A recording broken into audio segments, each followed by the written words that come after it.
आज दिल्ली स्थित पावन खाटू श्याम धाम में राष्ट्रभक्ति, आध्यात्मिक चेतना और सामाजिक संकल्प का अद्भुत संगम देखने को मिला, जहां राष्ट्र चेतना मंच दिल्ली और एंटी करप्शन मूवमेंट भारत की संयुक्त राष्ट्रीय बैठक सैकड़ों कार्यकर्ताओं की गरिमामय उपस्थिति में भव्य रूप से संपन्न हुई।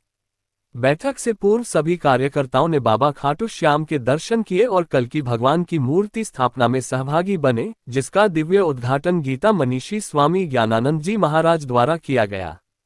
इस ऐतिहासिक अवसर पर एंटी करप्शन मूवमेंट भारत के राष्ट्रीय अध्यक्ष डॉक्टर ओमकार गुप्ता जी ने राष्ट्र चेतना मंच के राष्ट्रीय संयोजक श्री दीप अग्रवाल जी, महामहिम राष्ट्रपति द्वारा गैलेंट्री अवार्ड से सम्मानित एडवोकेट एवं कमांडेंट श्री रोहताश कुमार गुप्ता जी, राष्ट्रीय अध्यक्ष राष्ट्रीय संरक्षक श्री नवीन गर्ग जी, मीडिया प्रभारी श्री महेश चुग, दिल्ली प्रदेश अध्यक्ष श्री उमेश रुस्तगी सहित अनेक पदाधिकारियों एवं कार्यकर्ताओं को अंग वस्त्र भेंटकर सम्मानित किया। इस आयोजन में विशेष योगदान रहा राष्ट्रीय महिला प्रभारी श्रीमती नवदा गुप्ता, उत्तर प्रदेश महासचिव श्री रमेश शर्मा एवं जिला मेरठ महासचिव श्री विकास सिसोदिया का। बैठक में राष्ट्र निर्माण, सामाजिक समरसता, आध्यात्मिक चेतना, भारतीय संस्कृति, संस्कार और भ्रष्टाचार मुक्त भारत के संकल्प पर विस्तार से प्रेरणादायक चर्चा की गई। कार्यक्रम की शुरुआत राष्ट्रगीत वंदे मातरम से हुई और समापन पूरे गौरव के साथ जनगण मन से किया गया। इस दौरान खाटू श्याम दिल्ली धाम के राष्ट्रीय अध्यक्ष श्री घनश्याम गुप्ता जावेरी जी को पटका पहनाकर सम्मानित किया गया। उन्होंने राष्ट्र चेतना मंच के उद्देश्यों की मुक्तकंठ से सराहना की। बैठक के उपरांत सभी कार्यकर्ताओं ने बाबा खाटू श्याम का प्रसाद ग्रहण किया और राष्ट्र सेवा के संकल्प को और अधिक मजबूत किया। संदेश: राष्ट्र चेतना को जगाना है, राष्ट्रीय एकता को मजबूत करना है और संस्कारित शिक्षा को हर घर तक पहुंचाना है। अगर आप भी राष्ट्र निर्माण और भ्रष्टाचार मुक्त भारत निर्माण मिशन के इस अभियान से जुड़ना चाहते हैं तो मोबाइल नंबर 9837356062 पर संपर्क करें। जय हिंद, वंदे मातरम।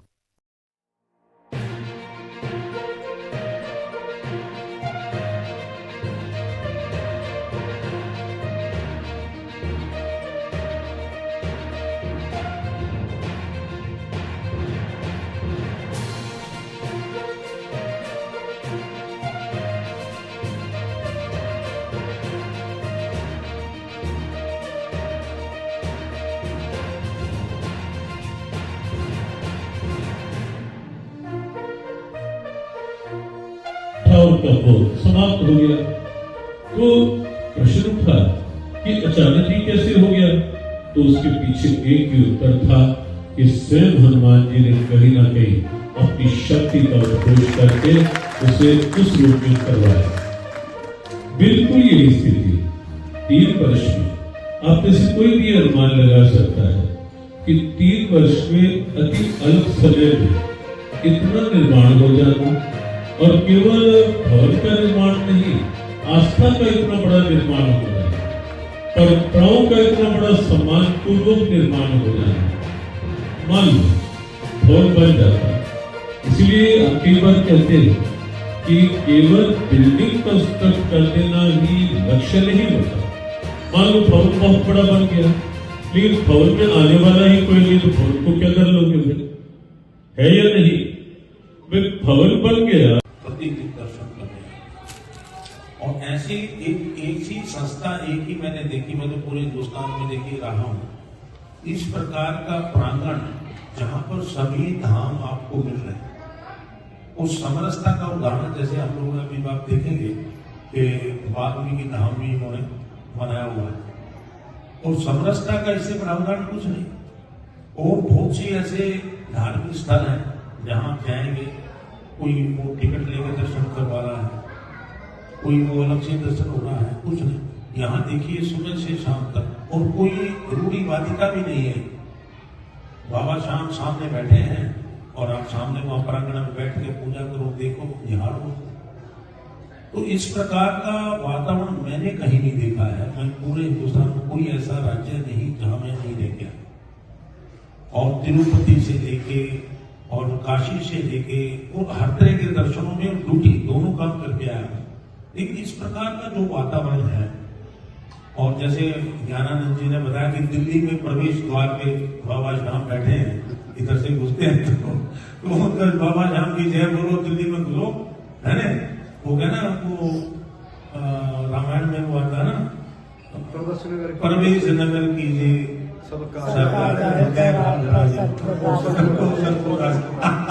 तो ये है बाबा शाम को दिन में रखो, दिल्ली में घुसो तो दिल्ली के सारे काम संपन्न। तो इस प्रकार से भाई साहब का हमारे उपस्थानिक रहता है और हम पूरे इसमें लगे हुए हैं।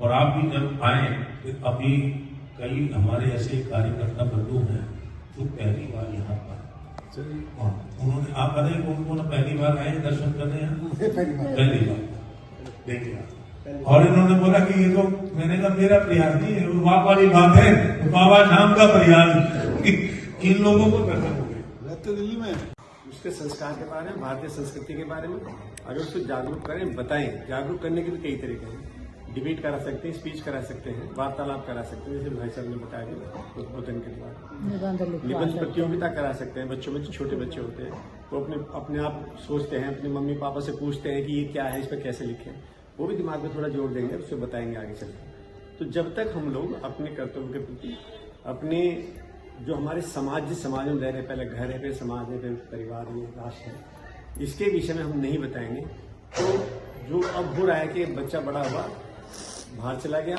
माँ बाप वहीं रह गए, वो सफल नहीं होगा उद्देश्य जो हम चाह रहे हैं। हमारा उद्देश्य है, भाई साहब, नेशन फर्स्ट। आज क्या हो रहा है, आज पहले फर्स्ट में हो, आज व्यक्ति विशेष फर्स्ट हो गया आज के देश में, लेकिन राष्ट्रीय।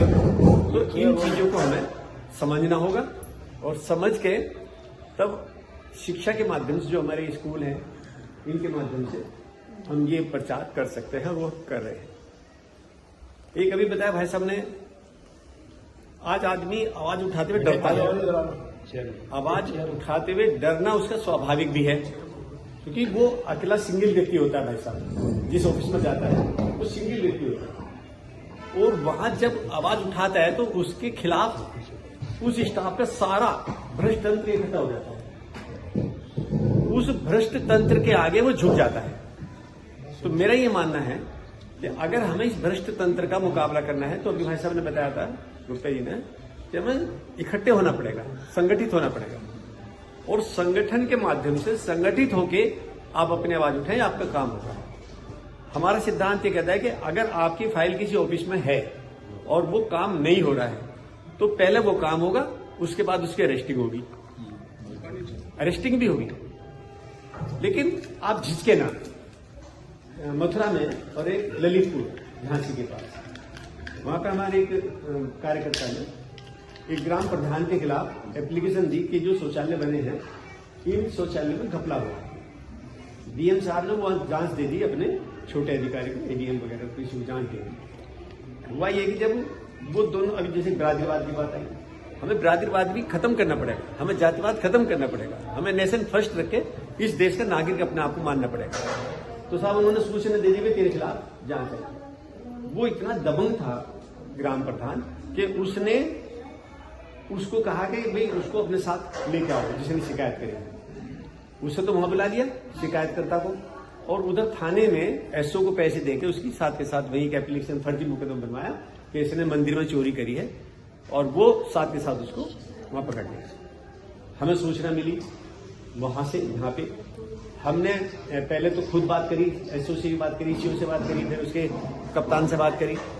उन तीनों की भाषा में अंतर था, जो स्टेटमेंट उन तीनों ने दिया, उन तीनों में अंतर था। वो हमने तीनों रिकॉर्ड कर ली थी।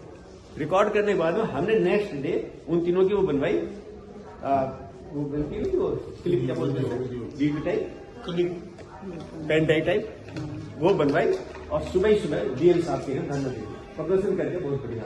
और वहाँ LIU आ गई, आपको पता है किसी प्रदर्शन स्थल पर। वो वहां जाने के बाद में फिर वो SO भी सस्पेंड हुआ, वो CO भी सस्पेंड हुआ, वो मुकदमा भी खत्म हुआ। इसके बाद हमारा मथुरा में हुआ जी। मथुरा में 42 कर्मचारी थे बिजली विभाग में, 42 में से 40 सस्पेंड हो गए, और उनमें से कई रेड-हैंडेड करा दी। तो वो हमें आरती थोड़ी डालेंगे, वो तो हमारे दुश्मन हो गए। तो हमारे कार्यकर्ता के खिलाफ उन्होंने क्या करा, एक साजिश रची। तो उसको अपना एक जो संविदा पर काम करने वाले होते हैं उसके द्वारा बुलवा के, और उसको संविदा कर्मी से कहा कि जब भी यहाँ आ जाए इस स्थल पर, इस गांव में, तो तुम मुझे फोन कर देना। उन्हें वही जो षड्यंत्र था उसके तहत काम किया।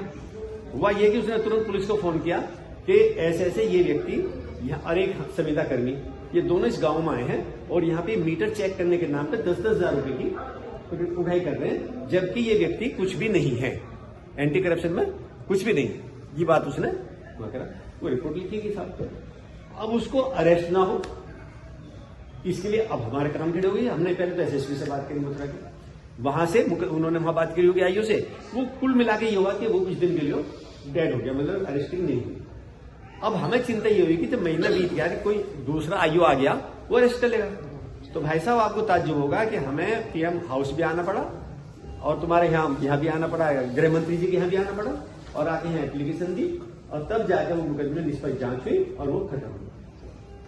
मेरा कहने का मतलब, आपको कहने का मतलब ये है कि यदि आप संगठित हैं किसी संगठन में, किसी भी संगठन हो, संगठन भी ऐसा होना चाहिए जो आपकी सुनता हो, जो आपके सुख दुख में खड़ा हो सके। संगठन बहुत है आज की डेट में, बहुत संगठन है, आपकी नकल करके तो और भी बन जाएंगे, लेकिन आपके दुख सुख में साथ खड़ा होने वाला भी होना चाहिए। यदि हम अपने अंदर ये ढाल लें कि हमें पहले नागरिक फर्स्ट, मतलब राष्ट्र फर्स्ट, और राष्ट्र जब भी फर्स्ट होगा जब नागरिक फर्स्ट होगा। नागरिक को अगर मजबूत करेंगे तो राष्ट्र मजबूत होगा, ये भी पक्की बात है। नागरिक अगर कमजोर होगा, बेईमान होगा, भ्रष्ट होगा तो देश भी तुम्हारा ऐसे ही होगा, भ्रष्ट। तो इन सब चीजों को लेकर हम आगे बढ़े, ये मेरा आपसे निवेदन है। मुझे बहुत अच्छा लगा कि मैं यहाँ पे आया और आदरणीय गुप्ता जी के साथ में आप सब लोगों के दर्शन हुए, सिर्फ इनकी वजह से बहुत धन्यवाद दूंगा। और मैं ये चाहूंगा कि जब हम आए हैं तो हमारे संगठन के कार्यकर्ता अपनी संस्था का एक पटका आपको भेंट करना चाहते हैं, तो यदि आपकी इजाजत हो तो मैं कृपया देकर सम्मान करना चाहता हूँ। सब एडिटर और press reporter Khajan Singh Sisodia, ACM Bharat news channel. खबर वही जो सच्ची हो, आवाज वही जो जनता की हो।